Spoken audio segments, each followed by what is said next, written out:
Some believe as many as 40,000 people could die from food and soil contamination over the next several decades due to the accident at the Chernobyl nuclear power plant.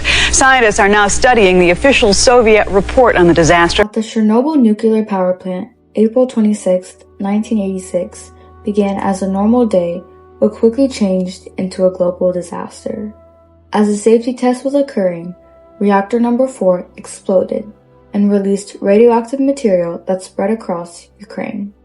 Rushing into the power plant with barely any equipment, first responders and workers had faced unknown dangers. Unaware of being evacuated, in a couple of hours, the day-to-day people in Pripyat went about their ordinary lives, later to abandon their homes, schools, and lifestyles. The 1986 Chernobyl disaster showed health problems within the Soviet Union, guiding the use of liquidators to reduce radiation and the evacuation of Pripyat.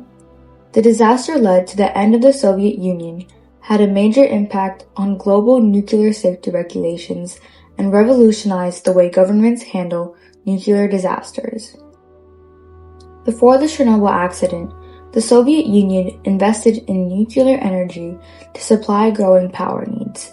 During the 1960s and 1970s, nuclear energy was considered a cheaper way to produce large amounts of electricity. Construction of the Chernobyl nuclear power plant began on April 27, 1970, in northern Ukraine. The plant used the RBMK reactor, a graphite moderated design chosen because it could produce high energy output, be refueled while running, and cost less to build. The RBMK reactor also produced plutonium, which the Soviet Union needed for military purposes. Reactor number 1 began operation on September 26, 1977, followed by reactor number 2 on February 11, 1978. As more reactors were built, Chernobyl became one of the largest power plants in the early 1980s, supplying energy to the Ukrainian Soviet Socialist Republic. About 3 kilometers from the plant, the city of Pripyat was built, beginning in 1970 to house plant workers and their families. By 1979, Pripyat had grown to nearly 50,000 residents, most of whom were employed at the plant. Reactor number 4 was to have a safety test regarding if the turbine could generate energy to fuel for emergency shutdowns during any emergencies on April 25, 1986. The safety test had failed multiple times in the past, so the deputy chief engineer Anatoly Dyatlov was watching over it. During that afternoon, the operators were lowering the reactor's energy. An unexpected call from the Kyiv electrical grid had them delayed the shutdown, and the reactor was on low power for many hours. On April 26, 1986, in the early morning, different workers, including Supervisor Alexander Kimov and Senior Control Engineer Leonid Toptanov, were stressed into finishing the test even with the reactor being unstable. The reactor fell to a dangerously low level at 12:28 a.m. The operators had broken basic operating procedures like disabling different safety systems just to recover the power. The safety test finally started at 1:23 a.m. and huge amounts of energy burst out. Alexander Kimov had demanded to enable the AZ-5 emergency shutdown that required for a control rod to be inserted to hold the reactor. The control rod was supposed to slow down the reactor, but instead created a quick surge of power. In the next 36 seconds, there was a ginormous explosion through reactor number 4. It tore off the 2,000-ton top, and the core was uncovered.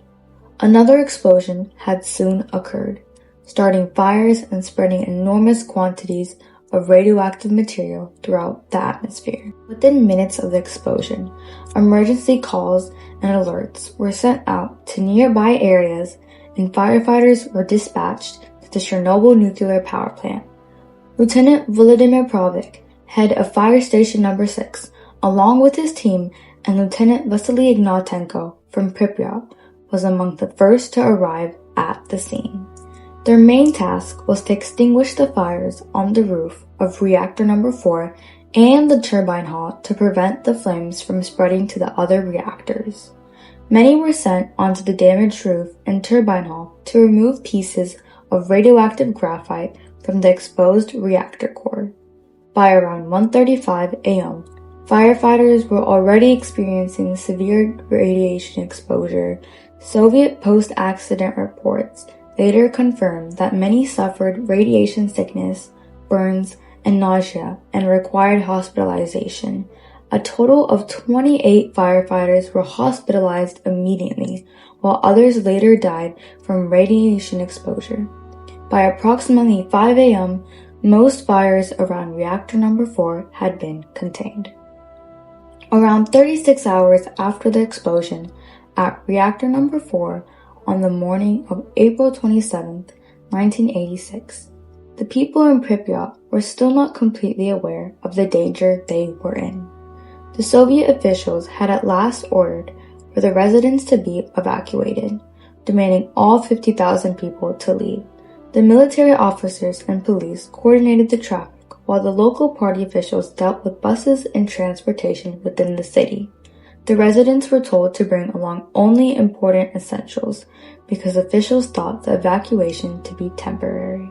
Citizens were forced to leave behind homes, schools, stores, items, and the most valuable memories. Authorities had delayed the public alerts regarding the radiation exposure, so many residents had long-term health problems as shown in the declassified Soviet documents. Beginning in May 1986, the Soviet Union sent thousands of cleanup workers, known as liquidators, to contain the damage from the disaster. These workers included soldiers, firefighters, engineers, miners, and volunteers, many of whom were unaware of the danger of the radiation exposure. Their orders were to remove radioactive debris and decontaminate affected structures around reactor number 4. After robots failed due to intense radiation, humans were forced to clear radioactive graphite and debris from the reactor roof, despite extreme danger. To limit the exposure, each liquidator was allowed only 40 to 90 seconds on the roof, though radiation levels still far exceeded safety limits. Coal miners were later ordered to dig a tunnel beneath the reactor to install a heat exchanger, preventing a possible steam explosion on May 13, 1986. To seal the exposed reactor, a concrete sarcophagus was completed on December 14, 1986.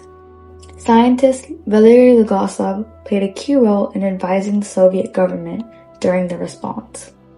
The chief engineer, Nikolai Fomin, and plant director, Viktor Burkanov, first said the reactor was together, even though reactor number 4 was fully destroyed. The Chernobyl disaster was finally announced globally on April 28, 1986, due to the workers at the Forsmark nuclear power plant in Sweden explaining high radiation levels on their clothes. The Swedish officials soon figured that this wasn't a domestic leak and approached the International Atomic Energy Agency to question the Soviet Union. The Soviet state that exact day released a 20-second announcement regarding the Chernobyl disaster, not explaining the cause or radiation. Even though Soviet authorities knew about the radiation spread, they still continued with May Day parades in Kyiv on May 1, 1986. Finally, the government had decided to hand out potassium iodide tablets, only in certain areas. These were used to protect against radioactive absorption. Mikhail Gorbachev delivered his first address stating that Chernobyl was a serious test for the Soviet state on May 14, 1986. The Chernobyl disaster had short-term effects, including the residents of Pripyat being evacuated soon after the explosion and the first responders and liquidators having first-hand contact with the radiation. In the long term, there were radiation-related illnesses, psychological trauma, and lasting environmental contamination. When the IAEA had made early notification in international aid procedures, this reformed nuclear safety standards. The tragedy continues to influence nuclear safety internationally.